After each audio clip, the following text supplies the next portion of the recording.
Hello, 'tis I, Andru, the bearded lady from the Hairy Game Lords. And for Zatu, I am going to review a game for you. Now, when was the last time you were at Zatu's website? Can't remember? Well, go check it out after this review. But on there, on the front page, is a chart, the top 20 of the UK board games at this moment in time. And in second place is this game that I'm about to review for you. Also, it's well worth checking out that chart. You may be like, yeah, I know it. But check it out on the Zatu website because Zatu have added their prices and they are brilliant. Go check it out. Get involved. But what is the game, I hear you ask? The game that I will be reviewing for you is this. Azul from Next Move. What did I think? Find out now.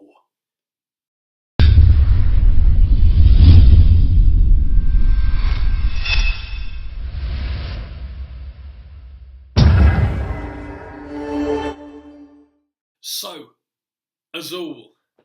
It is a game that I had wanted to get for a while.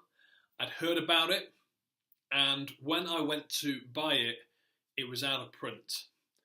Everybody wanted to get involved. Now, the reason why I wanted to get involved with it was not just because of the brilliant components that I'd heard about, but because of the nature of the game. It's an abstract game, but a puzzle game at that. And I'd heard great things about it in terms of non-gamers would like to play it. I am blessed with a most beautiful wife, yes, but alas, there comes a great price, for my wife does not like board games.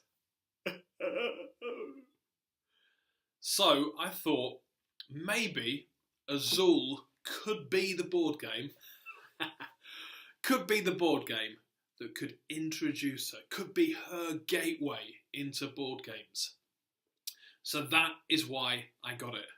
In fact, when it came back into print, my wife bought it for me for Christmas. Nice.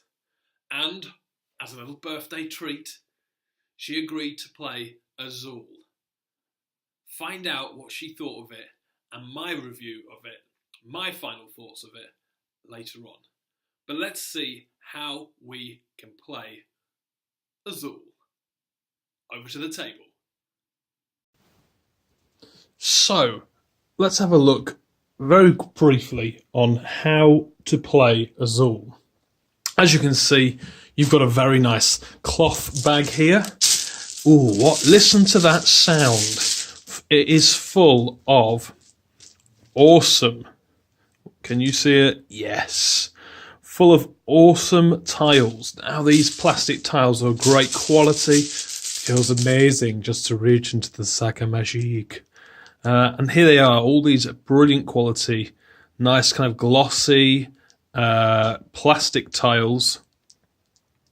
And so you get them out of the bag at random and place 4 on each of these kind of like little circular things here. So what happens is on an individual's go, they take 2 of the same, or they take as many as the same colour from one of these locations. So, for instance, I could take these 2 reds. The others would go into the middle, and these 2 reds I could then place anywhere on here. Now, the idea is that I want to fill up a row like so. And what will happen is then once all of these tiles are gone, then we score our rows. For me to be able to place this red here, I need to have filled this complete row. So to get those 2 reds would be really good. So then what would happen is I would be able to place my red there, and that goes back into the box. But we'll get to more of that in a minute. So I've filled up those two there. Now then, if I was to put the two there, then this one is more than, well, I only need one to go there, but I've got an additional one. So what happens is it actually goes, if you can see, down here.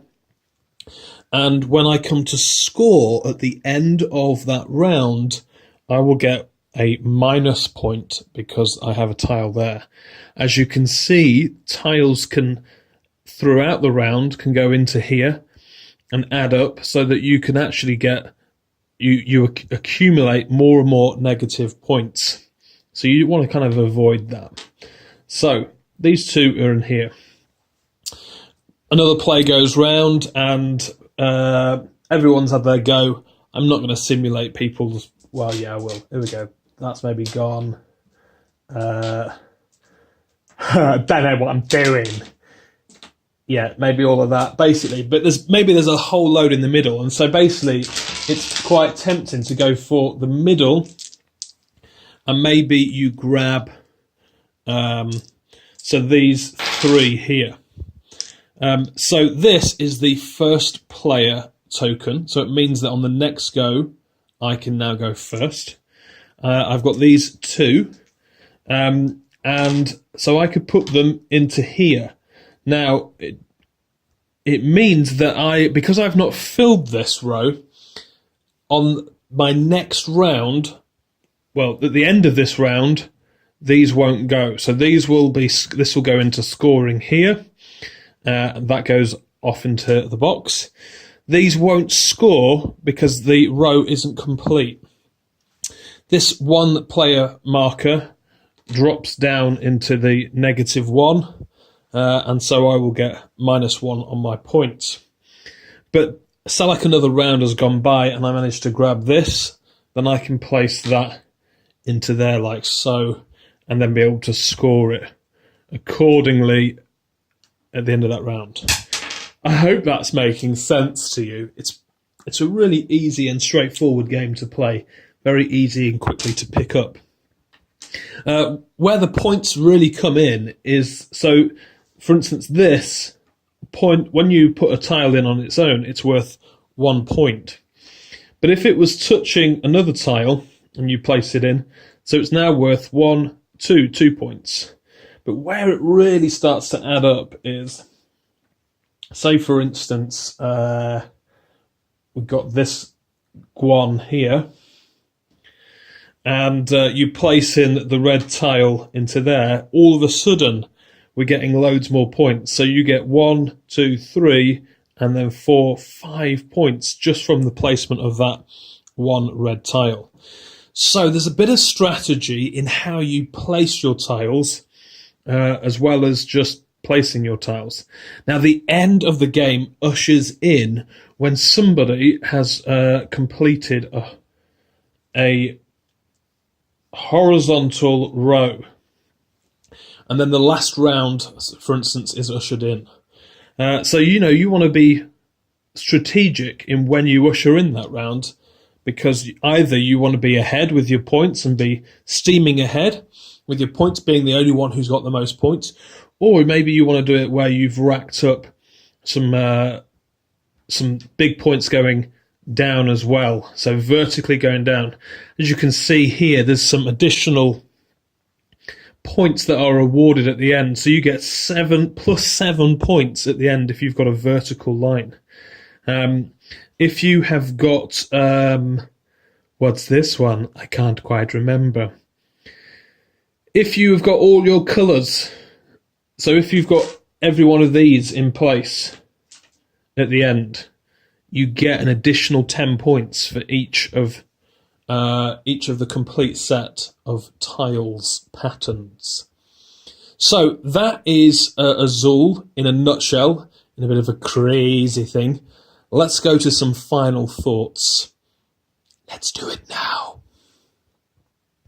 So, you have a kind of gist on how to play the game. What did I think to it?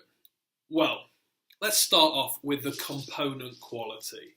Here is this lovely cloth sac à magique inscribed with the name of the game. And it's a nice cloth bag, nice and thick, bit of a drawstring with some lovely ribbons, if you're into that kind of thing. But inside here, I mean, that is just a great sound. And then you reach into the bag and there's a great feel inside of the bag as well. These are awesome little tiles. Just so nice, as you saw on my playthrough video. Just really, really nice, simple artwork on it, but just quality pieces. Having that great feel. So the components are really good. The cardboard for the boards and the little circle tings that they go on, good quality cardboard. Little wooden counter pieces for your points as well. Just, it's good. It's really, really good. How's the rulebook? Well, my rulebook was in German. So I found it a little bit hard to understand. But all I did is I popped online and found a video like the one that you're watching right now and learned that quickly. As soon as you sit down to play it and put out all the pieces, actually the game is just really simple to understand, really simple to play through, and really simple to teach. So that's a plus for me. I enjoyed the puzzle aspect of the game. It's a 2 to 4 player game, and the game really changes up when you're playing with 2 players to 4 players, or 3 and 4. There's lots of different things that happen. It's all the kind of same thing, but the points are pretty much different. There's a lot more of the negative points that come out into play when you're playing with the different numbers as well. But the first game we played of it, I played it with 3 people. All of us enjoyed it. We played through the game in, I don't know, probably about 20 minutes and then played it again. It was just a lot of fun. Just feels really satisfying when you place down a tile and it scores loads of points. It kind of sets off a chain reaction that scores loads of points. Again, it's really satisfying when you are building up when you're building up this area here, making sure not to go over, not to trigger the last sort of go with going all the way across horizontally. But when you're building up a section here, maybe taking one all the way down to the bottom or a few all the way down to the bottom, and then you just need to place in one there. So satisfying to get all of those points, and then those additional bonus points at the end. It's satisfying to count up your points as well as you go, and actually it can feel like somebody may be running away with a win, but then that final count up, maybe unlocking some of these extra bonus points at the end, can change everything. Brilliant, brilliant stuff. It's also, this board is double-sided, and so as you can see, there's the pattern on this side, and then for maybe some more skilled players, there's not a pattern. So there's another way of playing the game, so even more replayability in it. I really enjoyed the game, and I can see why it's the number 2 place on that chart on Zatu's website. It's a lot of fun, the creativity's in there, the components are great. What did my wife think to the game? Now, that's an important question. I'm a gamer and I enjoyed the game, but my wife, as beautiful and hot as she is not a gamer. We were playing a 4-player game, and these words came out of my wife's mouth. Can we play this as a 2-player?